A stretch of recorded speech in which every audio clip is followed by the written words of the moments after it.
Welcome back to Real Rapport. I'm Cameron. This is Connor. And I'm Claire. Let's get real. Okay, so today we obviously have a guest appearing on the show.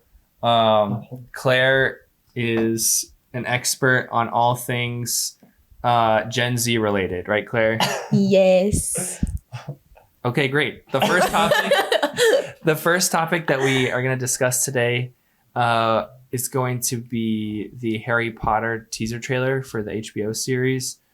Tell us if you guys have seen this trailer yet. I have. Oh, I have not. I also have been avoiding trailers in general since we started doing this pretty much because I think it's fun to watch them with you and also fun to get a recording of my initial reactions. Yeah, that's fair. So I haven't seen the Spider-Man one still. All right. Yeah. Well, maybe we'll watch that. I guess we'll have to see. Okay, but let's go ahead and watch the trailer and then we'll talk about it. yeah.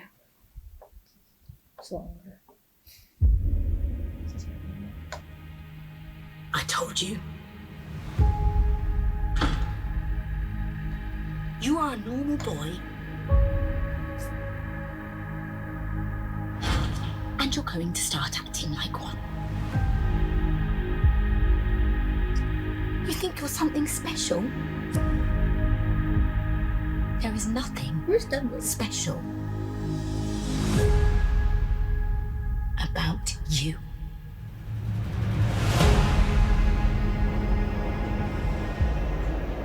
I've always wanted to know about my parents. Your parents were the kindest, bravest people I ever met. They were funny and clever. And they stood up for what they believed was right. The next time I see you, we'll be in Hogwarts.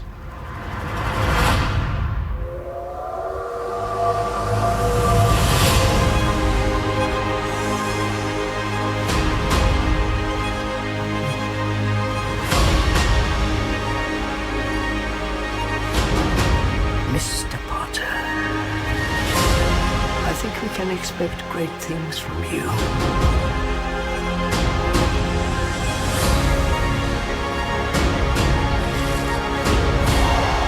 Let's see who you are.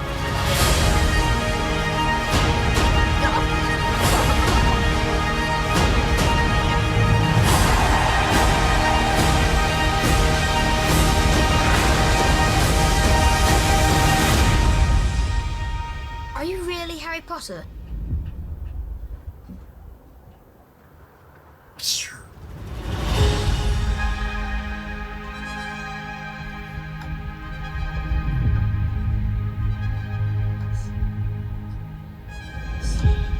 Is it actually Christmas Day that we're getting? I'm not sure, Okay. but it's interesting that Harry Potter. It's not really known as a Christmas movie. I mean, you and I talk about them as Christmas movies sometimes, I think. Yeah, or at because- least the first one. It is. Yeah, well, the first one, then I think... It's a Christmas movie. First one's the closest to a Christmas movie, but I think... I don't remember which one. One of them also has a I feel like very Christmas, important part around I feel like the Christmas wintertime. plays the biggest part in the first one because he gets the invisibility cloak. Yeah, that's true. Cameron's talking about the second Deathly Hallows. Am I? When Harry and Hermione are in like that Godric's town. Hollow? And, Yeah. And then Nagini's there. Yeah. Oh, okay. I mean, it always snows. I in also the think, movies. like there's in the fourth movie, is that the Goblet of Fire? I mess up. Then. Yeah, like in the Goblet of Fire, the like ball takes place during winter at least. Like we see it snowing, right? It's the Yule Ball. It's the Yule Ball, right? So Yeah. the events of the tournament are happening around winter time, right? Well, just that. I mean, it's across the whole year. It's all the movies take place over the entire year. So I mean, yeah. like Christmas is just a part of it. But I just Yeah. feel like you could. I don't know if I would consider them like Christmas movies, but there are The The first, Christmas happens. elements. Yeah. the Christmas first elements, one's yeah. a Christmas movie. Everyone Okay. watches it during Christmas because of the Happy Christmas, Harry. Happy Christmas, Ron. Okay, good point. I think that's a good release date, or is Christmas for them. Yeah. Well, I also, I Are they think releasing the whole thing in the same day? probably. I don't know. Probably. How does HBO do it? Uh, My guess, based on how most streaming services are doing things. They might give us an episode or two on Christmas Day, and then they'll do the rest weekly. Well, like Netflix does a drop, a whole. But I think they're the Not all only the time. ones. But really, what night? Like what? Bridgerton. They do like 2 parts. But is that just a drop and then another drop? But it's just 4 episodes each. But they don't do an Invincible, episode so a that's week. what they do on Amazon Prime sometimes. But Amazon Prime and Disney Plus do like the weekly thing. I guess think it depends on the show. Depends on the project, depends on the company. I like the idea of weekly stuff, but that's because I'm not a binger. I'm not a Gen Z. I also support weekly because I think that's the way that you can like build up like excitement for the show. I think part of the, I mean, Claire, What? you can disagree, but I think part of the reason something that's different between shows and movies is the runtime per movie or per episode, right? And so what I'm signing up for when I watch a show is 20 minutes up to like an hour of watching part of the story, and then at a later date, another part of the story. But don't you hate the cliffhangers that they leave you on? Yeah, but that's what gets me excited to watch the next one. That's why I'm excited for the next week. But then you just dread the rest of the week until you get back to the Maybe we gotta episodes. talk about what's going on in your real life, Claire. You're not even talking about the trailer. Okay. We're not. All right. So I know Claire and I have already seen the trailer. So, brother, is there anything that you saw that you wanted that stood out to you? Yeah. A couple things. So first of all, I think that this is if I didn't know this was a TV show, I watched this like it was a movie trailer. Like it had me excited to like go watch this in theaters. And I think that this was a good trailer. I guess it's a teaser. That's not the trailer? I've said on the podcast before, and we've talked about it before, that I'm not a fan of trailers showing a lot of things, which I think has become more popular. Like we're showing too much. And I think this was good. And I now am realizing this is a teaser, so I'm scared for the actual trailer. Yeah. So wait, hold on. Before you go further with that, a teaser is a trailer, Claire, but it's like a short trailer that doesn't give any plot details. It just gives imagery, essentially, and vibes. It gives imagery and vibes is what a teaser is. Okay. Maybe what we've discovered is that I'm just a fan of teasers because I really liked that this hooks you in. It like kind of gets you an idea of the character and the story he's going through. Like you see that he is maybe not in the best family position, but he's gonna take a journey to Hogwarts, some place of magic, obviously. And so it's like giving you enough details to hook you in without treating the audience like they're dumb. Like everyone knows what Harry Potter is, you know? They're not like shoving it. They're not having to over explain it because everyone has a general idea of what this is already. Or most people. Do you feel like, how do I ask this question? So basically, do you guys feel like when you watch this, does it feel a lot like you're seeing the original movie, The Sorcerer's Stone, just with like modern technology? Does it feel like it like looks the same as The Sorcerer's Stone? Not to me. No, Elaborate. it's not Harry Potter. That's a bold statement. Go on. I want to hear more. You can hold the microphone if you want. Well, I think you guys probably are gonna have a discussion here, so I'll like Give me that back. Give me that. Okay. Well, first off, I grew up with the Harry Potters, so like I'm used to the originals. Also, we've never seen Harry Potter in real school, and it shows him in the beginning out of school, which I'm like, bros can't go to school because the Dudleys hate him. The Dursleys? The Dursleys. Yep. I mean, we would call them the Dudleys based on how we talk about our first of families, all, but they still let him go to regular school. we Never mentioned before. Yeah, Books in Claire. the original book. also isn't when he talks to the snake, isn't that a school trip in the first one? Yeah. In the first movie? It's a school No. trip to the zoo, isn't It's it? Dudley's birthday. It's Dudley's Dudley's birthday. birthday. That's his 26th gift. I mean, he's- 36. He's definitely goes to school. Because I remember He would get Him- Dudley's hand-me-down clothes. Yeah, I remember them. There's something in the book where he Also, talks kids about. have to go to school. Yeah, you had to go to school. They do child labor with him. I feel like you should reread the first book. Maybe I don't know. I liked how much, at least in the teaser, they showed pre-Hogwarts, because I think that if we get a little more insight to Harry before he meets Hagrid or before he finds out about all the magic, makes me a non-magical person be able to connect to a muggle, be able to connect to him a little better, because I feel like in the Philosopher's Stone movie, it's maybe the first 15-20 minutes before they get to platform 9 3/4. I'm not. Yeah, I mean, very quick. Okay, let me just jump in with a couple things here. So name. Oh, sorry. I think you're right about that time estimation. I don't think that's necessarily a detriment to the movie though, because the movie has to kind of get into it. You know, you kind of got to get into the story, get to Hogwarts, and I didn't think it felt rushed. But I also want to say a couple things here. So I want to talk a little bit about how Claire says like this isn't Harry Potter, like, and she grew up with Harry Potter, because I think a lot of people feel the same way. As like a lot of people feel like, why are we making this? Like, what are we getting out of this that we didn't get already from the movies that were that came out, like the last one came out only 15 years ago. And That's insane.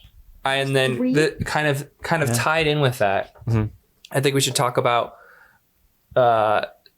something that also ties into what you just said about how you're getting a little bit more about Harry, a little bit more information about Harry, which is that in a TV show, you can cover a little bit more about more of what's in the book. So I think that would be some people's answers. Like in a TV show, we can get more stuff that you would find in the books, more information or details or whatever like that.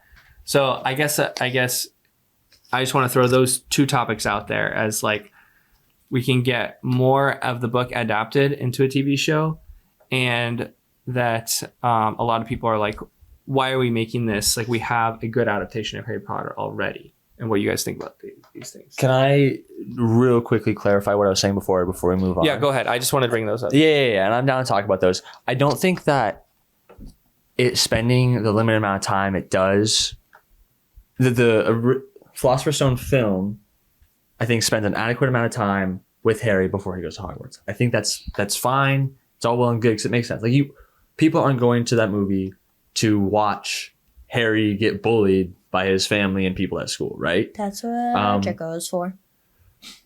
I guess. People are there to watch him go to Hogwarts and see the magic of that. And so the runtime there is fine. And I don't expect to get like a full episode before he gets to 9 3/4. I think that'd be really cool if the first episode ends with him like running through the wall or something. I think that'd be cool. But I think what I liked about this is the different places we saw Harry struggling. Like we saw him struggling in school. We saw him, I assume... In this trailer you're talking about? Yeah, in this trailer. Okay. Like we saw like someone's bullying him in a regular school, I think that was right? Dudley. Okay. I'm pretty sure that cast member is Dudley. Okay. Stop. But it's definitely not at their home. No. We see his aunt like being very aggressive when cutting his hair, and like verbally That's not what I'm looking for. abusing him. And then we also see someone else physically abusing him by throwing him in the closet or the cupboard, right? And so I think it's not the amount of time we're spending with him, but I think for me it's the number of situations we're seeing him in, and I like that. And again, that could be 5 minutes of the show. I don't know, but I like how much they're showing for this. You have anything You have something to say about that? Claire?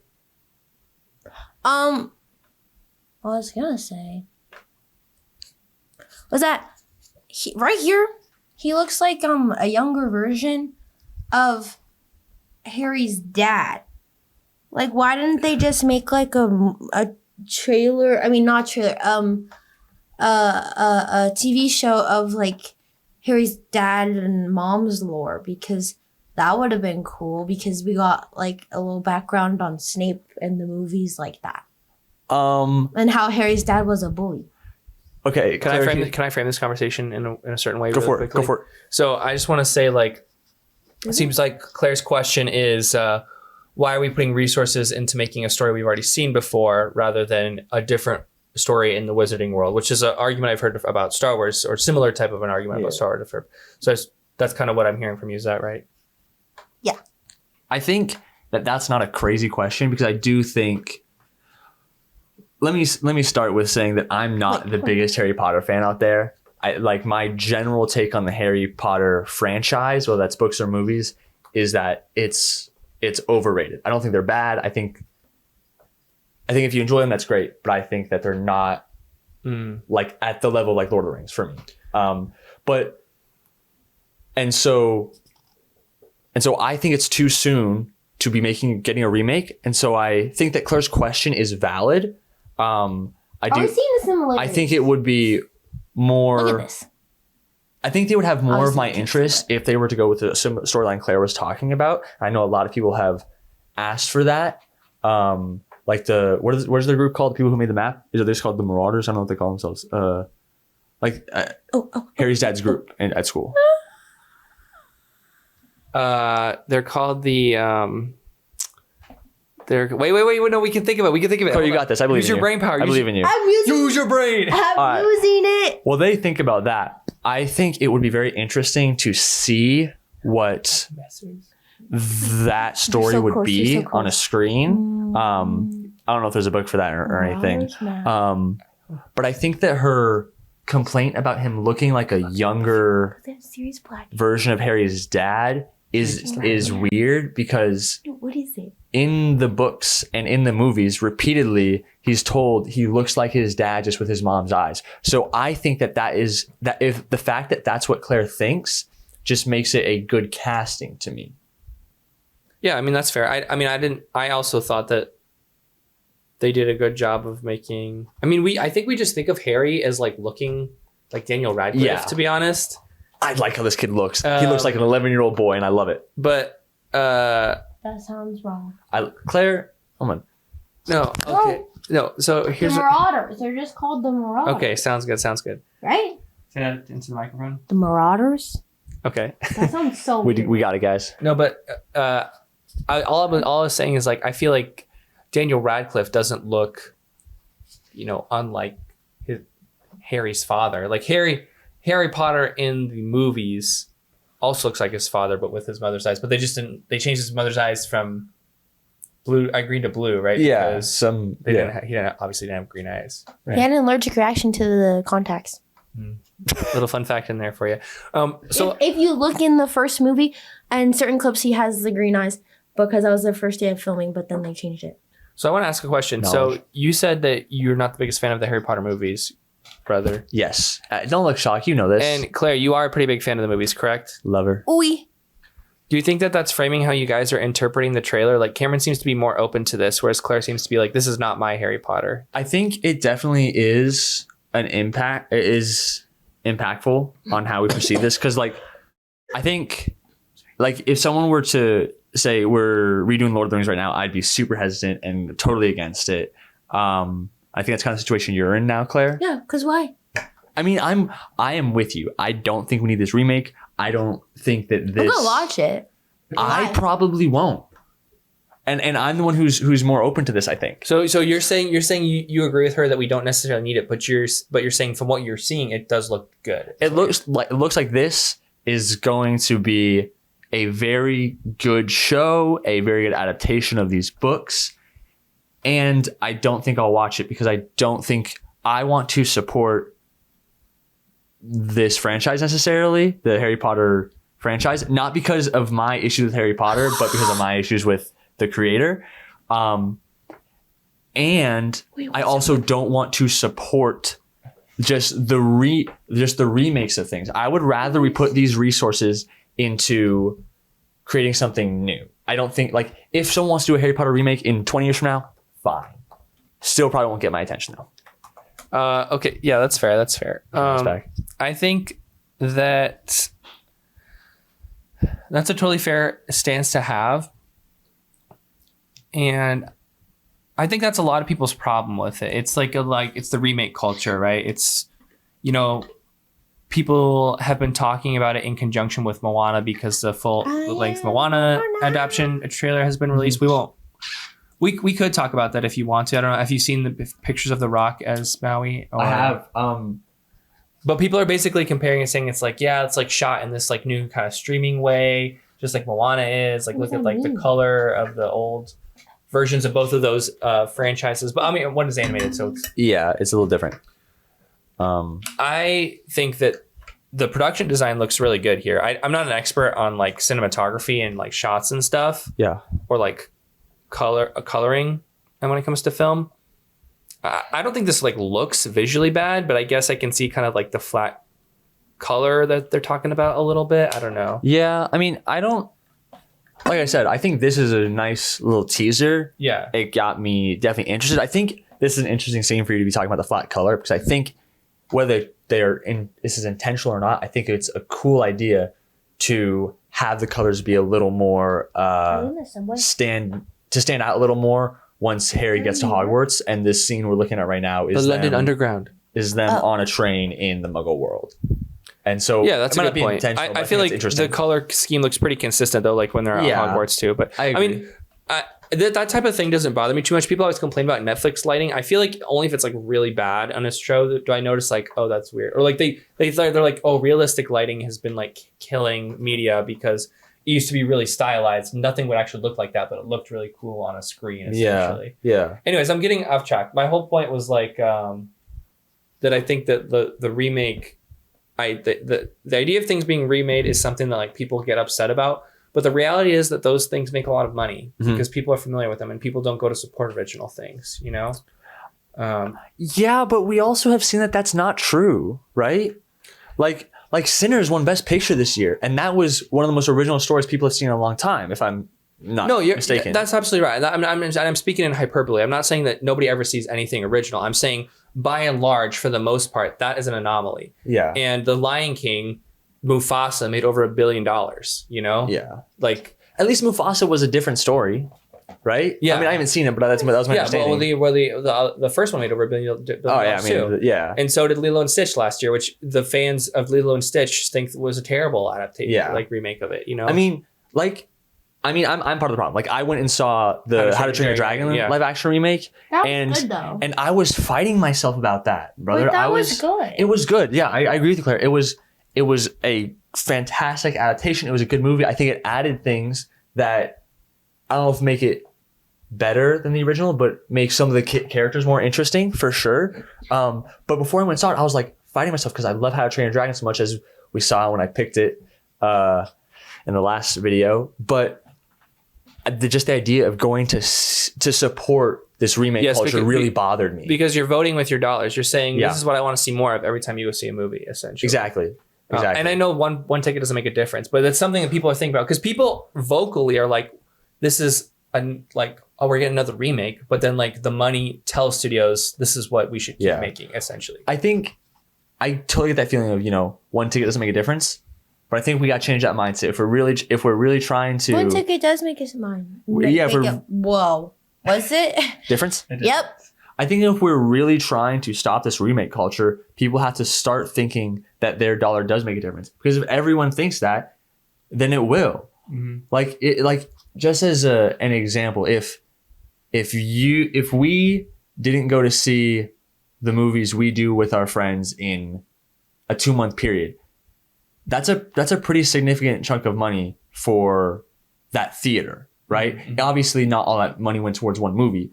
But if everyone thinks about it like that, we can really make a difference. Yeah, that's a good point. You want to say something, Claire? First off, I do have to say Snape looks like a diva. But is that good or bad to you? He looks like Slay. But I do miss the OG Snape, but RIP. Where's baby Jesus? How do you guys sorry, go ahead. Say what you're saying. I'm sorry. Taking off, since we're going off track, I guess. The How to Train Your Dragon one, when I watched it, I thought, I personally felt like I was watching it for the first time because, well, I obviously, live action remakes are questionable, but I liked this one because it felt like I was watching it for the first time because it didn't feel like they changed all that much. But also, it's been a hot minute since I've seen it. But then, I'm nervous for live action, Tangled because like that's my favorite princess. But I am excited with who they casted as Flynn because I like that actor. Milo Manheim. Shout out. Can we drop names? Yeah, that's fine. You Is can that the boy you were telling me about earlier? No, that's Malachi Barton. Oh, my bad. So M names. Claire brings up a good point there, which is that she felt like the How to Train Your Dragon movie. It was done well. I haven't seen it, but she felt that it was like pretty much exactly what you get in the animated movie. It in live act or in that's not do live action remakes, but just when we're remaking something, are we looking for it to be different or like the same? Is there like a balance there? Because I know I've heard a lot of complaints online about this Harry Potter trailer that, like, for example, Hagrid or a lot of these characters, like it just looks like somebody cosplaying as Robbie Coltrane for Hagrid or, like it just feels like it feels very samey in the characters. Obviously, they are the same characters, but people I think are complaining that it feels. The more same it feels, the more it feels like there's less of a point to remaking it, I guess. Yeah. I think to me, one of the things I liked about How to Train Your Dragon is actually where they chose to do something different or add stuff. Like what I was saying, like I felt a little bit more connected to a lot of the B characters in the live action version of that film than I did the animated. And so twins. Yeah, like the twins, like Snotlout, like they were not twins. I didn't mind that. I think I'm looking for something a little different personally, and that's why I enjoyed How to Train Your Dragon. And I think I've tried to make that clear that I want to see people trying new things, even if that's in remakes. Like when we talk about superhero movies, I like Man of Steel. Man of Steel, I think is a really interesting attempt at a Superman story. They took an angle and they went with it, and I like that they did that. There's an argument to be made that it's not a fantastic Superman movie because of that, but I think it made a good movie because they chose to do something different with an already existing property. So I want something a little different in my remakes, but I'm also not asking for remakes in general. Gotcha. Any thoughts on Anything that, to say? Claire?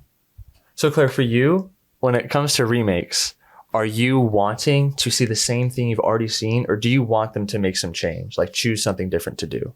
Well, if it's a remake, then it should be the same because it's literally a remake. Like I think, like, should they make like? I think people are expecting the same thing if you're remaking something. Especially if you like grew up with it, then people are like, I don't want to like change my childhood. You know, like I grew up with How to Train Your Dragon, like you guys. I was hesitant to it, but I liked it because it was basically the same. And I think that's what people are thinking about with Tangled. And that's probably how the new generation is thinking about Moana. Like they don't want it to change. But Moana looks completely weird because it's basically like the entirety of it's going to be CGI. Can I ask you a question real quick? So, for you, if something gets remade, but it's exactly the same as what it was before, do you have a problem with that? Like, to take an example, let's take Moana. Are we talking about live action? Whatever. I mean, okay, let's take this Harry Potter show, right? Oh. And we're gonna say, in theory, other than the cast changing, nothing else changes. The story is scene for scene exactly the same as what it was. The characters don't develop at any different rate. Like literally nothing changes other than the people acting. Is that what you want from this? I just don't want it, period. Okay. Like it doesn't look like the people. Like I feel like it's different for when you do animation and live action remakes is because like it's not going to be exactly the same because it's two different things. But this is the same thing. It's live action. So it's like, why? Like, first off, we don't even need it. Like, and I don't. No, that's fair. I think that what we're getting at is kind of the crux of the remake / reboot problem, which is that, Claire has the perspective of, I liked what I like. If you're going to remake it, I want it to be pretty much the same. I liked how it was. And Cameron has the perspective of, if you're going to remake something, might as well try something new. See what else you can do to entertain me or impress me or teach me something. Then that's a whole new storyline. But I think that we go ahead. Sorry, and I'm just saying that I understand. I hear what you're saying, and I hear what he's saying, and I think that this is like a paradox inherent with remakes, where it's like you can't make people happy with them a lot of the times because there's just a complicated relationship with, especially if it's like in recent history with how people see it. Like, let's take something like The Shining, for example. Uh-huh. I'm out of this. You could remake The Shining. It's been a long time since we saw The Shining, and I hear that the book is significantly different from the movie. So yeah, you know about this. I don't know like if that. you know about it. That maybe would be an easier remake to take on, but I feel like you're just gonna step on people's toes no matter what you do when it comes to remakes. Well, I think Claire and I disagree on what we would want from a remake of anything, not a live action remake, just a remake of anything. But I think that what Claire and I can agree on, and probably a lot of people, is that we just don't want remakes in general. Just give us something new, right, Claire? Yeah. Okay, valid. People are on the original. I don't know if you had anything else you want to say on that. Not really. I mean, like I feel like I could talk a little bit more about what it was in this trailer that I thought I found interesting, but I feel like it's kind of... Well, you can't. I'm just asking because I was going to make another point regarding like remakes here. Go ahead. Go ahead. The reason I don't feel super inclined to make the points I was thinking about is because, like I said before, I really don't intend to give this project any of my time. I see. And so, regardless of how good this teaser is, I won't be watching it. I see. Okay, fair enough. The one thing that I wanted to talk about with respect to the specific project and remakes is, and kind of going back to the actors thing. So like Hagrid, Dumbledore, McGonagall, they look like those characters, sure. But do you think it's going to be hard for people to watch this show and feel like they're watching the characters and not just like other actors pretending to be like cosplaying as the characters we know from the movies? Does my question make sense? Yeah, because we already have a pre-existing image of all of these characters in our mind, and they're so iconic. Yeah, they all killed it in their roles. Oh yeah, all. This is the third Dumbledore we've gotten. Yeah, it is. I think. Again, I'm not the direct audience for this. I'm not the primary audience. That's a word. And for me, I can look. He's holding a tuning fork. I don't know why. I look at this and like I still see Harry Potter. I still see Dumbledore. I think the weakest one to me is Hagrid, but Ron looks like Ron. I think these actors and the makeup department, everyone who's involved in creating these characters has done that. They've created these characters. I don't think it looks like cosplay to me. But again, this isn't the show for me. Sorry, I don't think that it looks like cosplay, but do you think people are going to feel like these aren't the characters I know? This is people trying to pretending to be like... Yeah. Me saying cosplay maybe was a little dramatic. My point, the point I was making is that I see these characters, not actors trying to be someone that we already know. I see. What do you think, Claire? I was just gonna say, if they wanted to change characters to make it more book accurate, then they should have given Hermione buck teeth and freckles, because that's how she's described in the books. I think they did give her buck teeth. I've seen some behind the scenes stuff. Shut up. I'm pretty sure. Hermione has buck teeth? So Claire, you think that if they are trying to... She's in that scene. In this specific instance, I think if you play it, you'll get it. Oh, her mouth is closed. She looks like... You guys can talk off. She looks like a younger version of me. Are you going to tell me that doesn't look like... That looks like me when I was like 2 years old. Here, wait, here's a... She does kind of have buck teeth. Okay, well, it's not like dramatic. I was thinking of dramatic buck teeth. I guess. She doesn't look like a beaver. No, well, she's described as having giant buck teeth and freckles.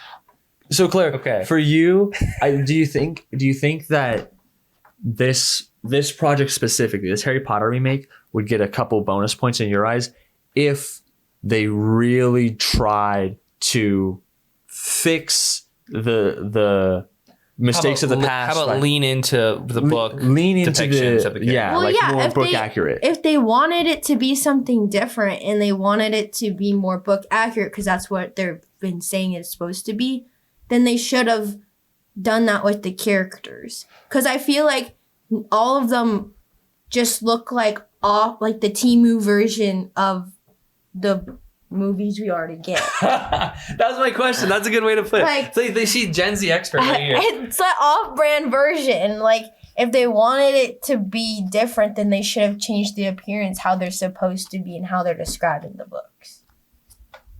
I hear you. Because And I disagree. this isn't how I've imagined her when I read the books. I I mean, mean, the hair. I thought the hair was going to be a little bit more poofy with buck teeth and freckles, and that's not what she is. I mean, that's not what Emma Watson is either. exactly like that. But if that's what they wanted with this to do the book, I see what you're saying. I get what you're saying, Claire. And I think that